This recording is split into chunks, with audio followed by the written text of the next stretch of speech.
masayang araw po. Nakaabang na uli ang ating mga alagang kambing at tupa para maipastol sa labas.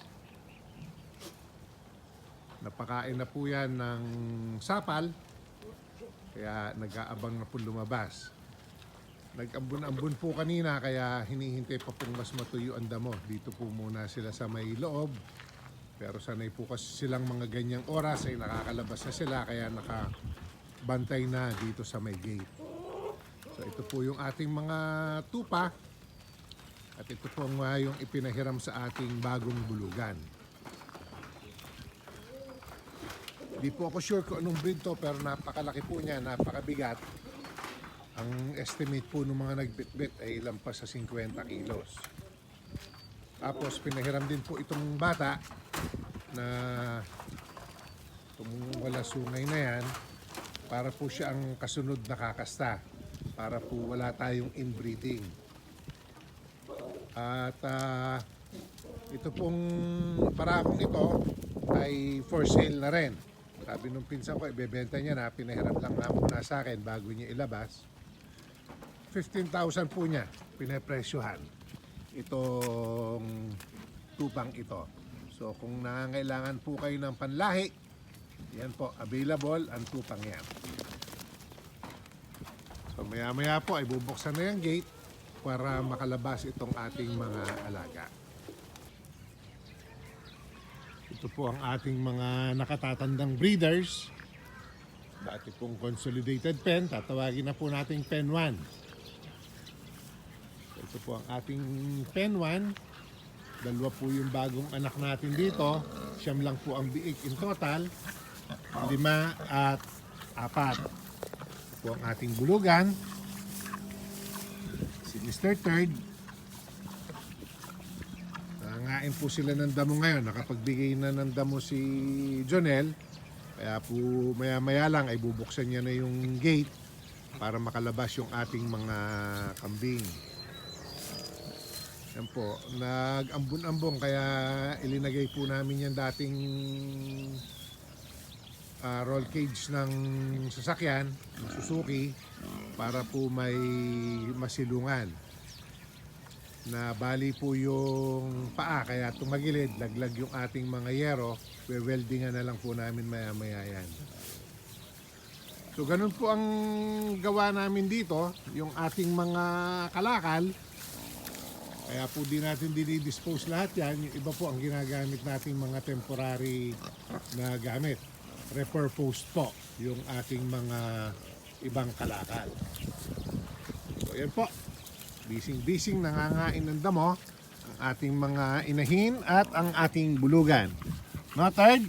Kain ka rin damo? Ha? Silip naman po tayo dito sa ating mga mas nakababatang inahin, ang ating pen number 2. Nabigyan na rin po ng damo ang mga ito.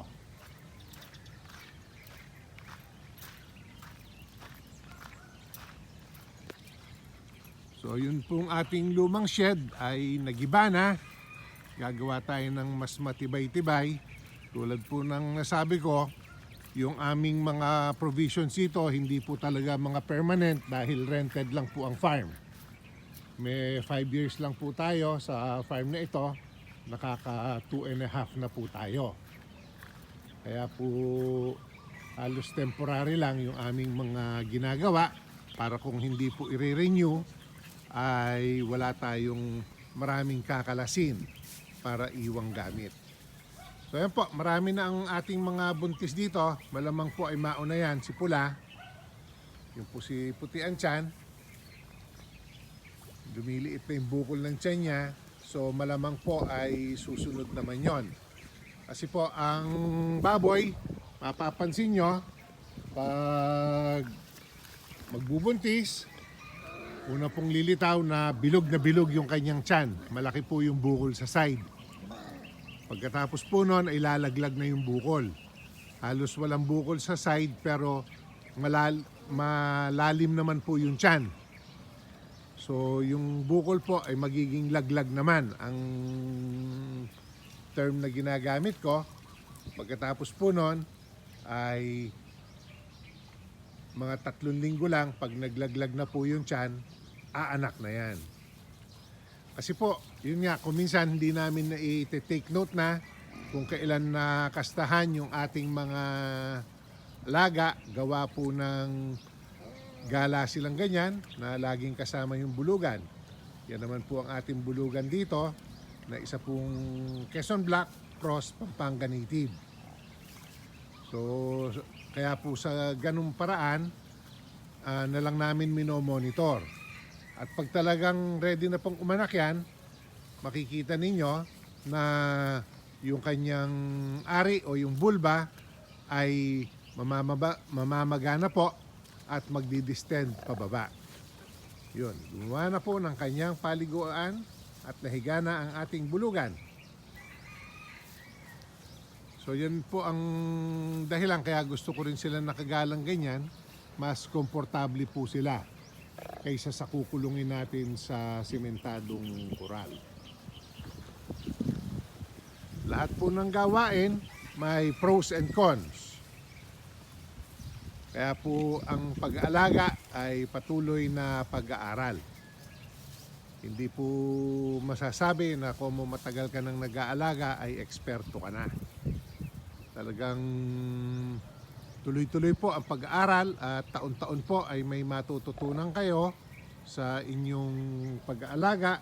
Kaya dapat po ay lagi ninyong oobserbahan ang mga alaga natin upang makita kung ano pa po ang ating pwedeng i-improve.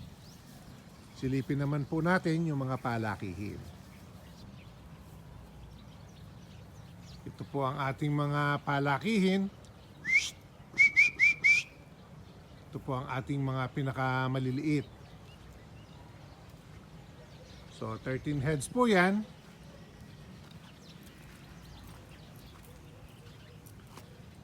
Very good na po ang pagtatansya nila sa pakain na sasaid.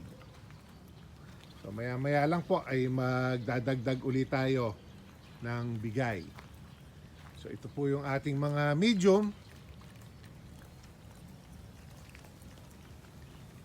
Yan, busy pa po pang panginginain. 28 or 29 heads po ang mga ito.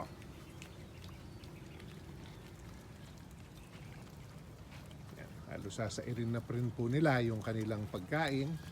Yung pong ganyang kalaki, nasa mga 15 to 18 kilos na po yun. Itong isang pong ito, mga 12.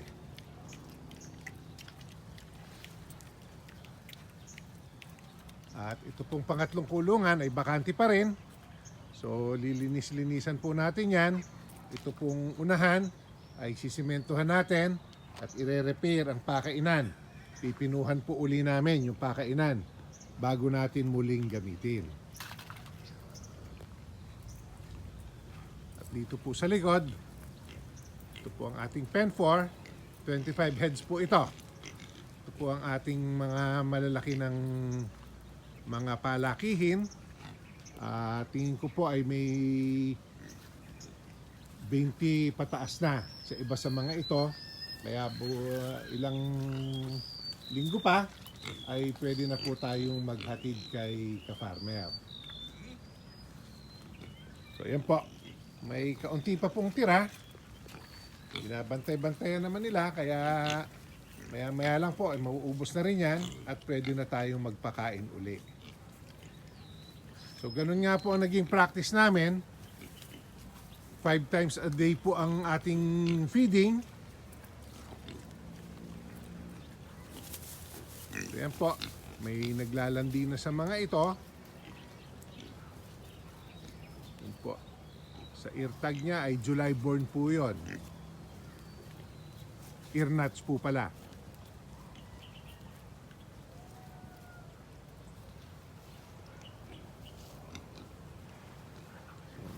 Kasi po ang mga ito dahil nga nagkasakit ay na-late po ang kanilang paglaki.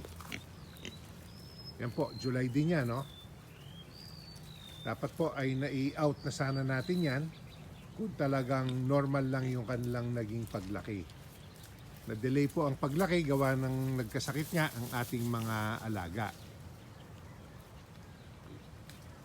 malaki po ang naging epekto nung pulmonary disease na naging problema natin. Hindi lang naman po tayo ang nagka-problema, malawak po ang naging problema ng respiratory disease. Ubo sipon, yung iba po hindi man nagpakita ng ubo at sipon, nagkaroon lang ng pagmumuta, conjunctivitis. Pagkatapos po ay nag-umpisa ng mamatay. So yun po, kaya talagang kailangan bantayan natin yung ating mga alaga at pag may napapansin tayo na kakaiba ay mag-react kaagad tayo. Yun po ang aking naging problema dahil po kalat nga ang ASF. Nung mamatayan ako, akala ko po ASF kaya marami ang namamatay. Hindi po ako kumilos agad maliban sa mag-test nga ng rapid test po nung hindi po kagad ako nakakuha nung rapid test kit. Nung mag-test kami, negative, tsaka lang po ako nagbukas. Nung po lumitaw na respiratory nga yung ating problema, sira na po ang baga nung karamihan sa ating mga alaga. Kaya dapat po ay talagang on time ang ating mga magiging kilos. So yan po ang ating sharing ngayong araw dito sa 4A Animal Farm. Maraming salamat po sa inyong patuloy na pagsubaybay. Please share, like, and subscribe.